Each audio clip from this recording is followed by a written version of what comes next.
Assalamu alaikum warahmatullahi wabarakatuh. Jazakallah for joining for me for lesson number two. In lesson number two, we're going to talk about Allah subhanahu wa ta'ala as the creator, al khaliq. So Allah subhanahu wa ta'ala has made everything. He made everything from nothing.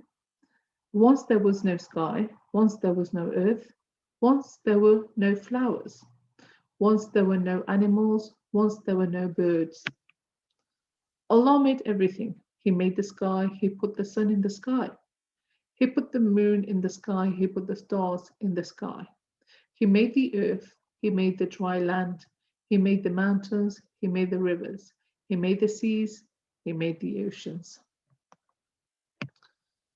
He made the plants, He made the tall trees, He made the flowers in every color, He made all kinds of animals, big elephants, tigers, lions, dogs, and kittens. He made the birds fly high in the sky. What a wonderful world Allah subhanahu wa ta'ala has made. And just think, Allah subhanahu wa ta'ala made everything out of nothing. Is there anyone who can make things out of nothing? What do we call it when Allah makes things out of nothing? We call it create. So create means that somebody who can make something. Create means making something. So I want to stress on just a few points.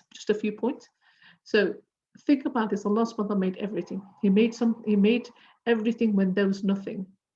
It's very hard for us to make something when we have nothing. If I give you a pen and paper, you could draw me a picture, a house, or something like that.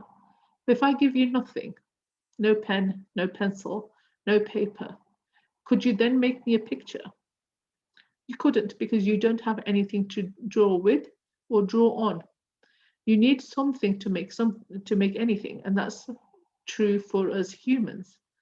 But Allah subhanahu wa ta'ala can make anything out of nothing. He doesn't need anything. He can create everything himself. He made the birds to fly high in the sky. And Allah subhanahu wa ta'ala tells us in the Quran to look at the birds and look how they are flying and kept up high in the sky. Why do you think Allah subhanahu wa ta'ala talks about the birds in the Quran? Have you read the ayah before? Maybe, inshallah, you could look at the ayah with your parents. Think about why Allah subhanahu wa ta'ala has talked about birds and why has He mentioned them specially. If you look at birds, they are, and if you think about, some of you have studied science and you know about gravity, the laws of gravity.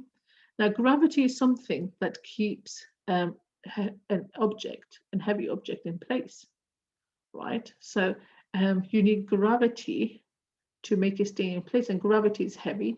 And why is it then the birds are not dropping? Because of gravity, because they're heavy.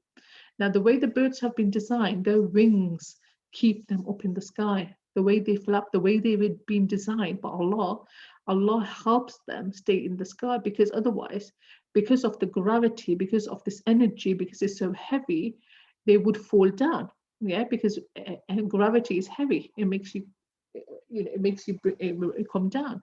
So the birds have gravity, okay, but they can pass the gravity through their wings.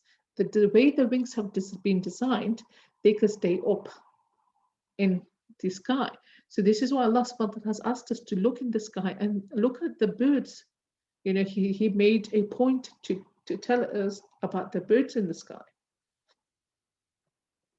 Inshallah, let's look at some more sentences. Who made everything without using anything? Only Allah can create, nothing else can create. So only Allah subhanahu wa ta'ala can create out of nothing. People made your home and everything that's in it.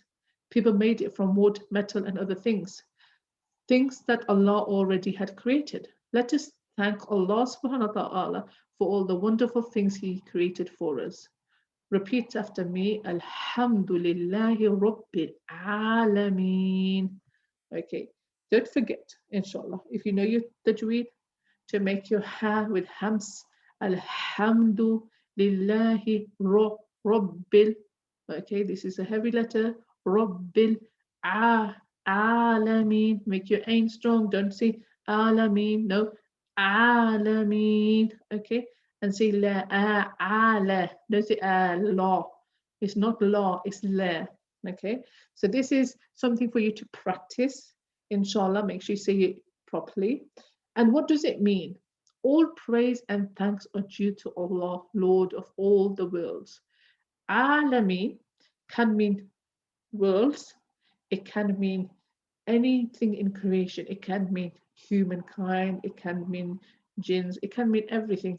Everything Allah subhanahu wa ta'ala has created, all the worlds, everything, every person, every created thing. The Qul alam means everything in creation. Qul alam mean alam or alamin means everything. Okay, so it doesn't just mean world. If you look at some translations, it says everything in creation. Okay, everything in creation. This is the more accurate translation of the word.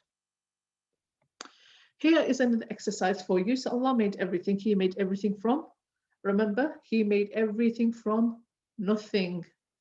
Okay, He made the in the sky. So what did He make in the sky? Okay, so He made the tall. He made the something in every color. Remember, what did He create in every color? So do go back and check your answers, and it's on this page here.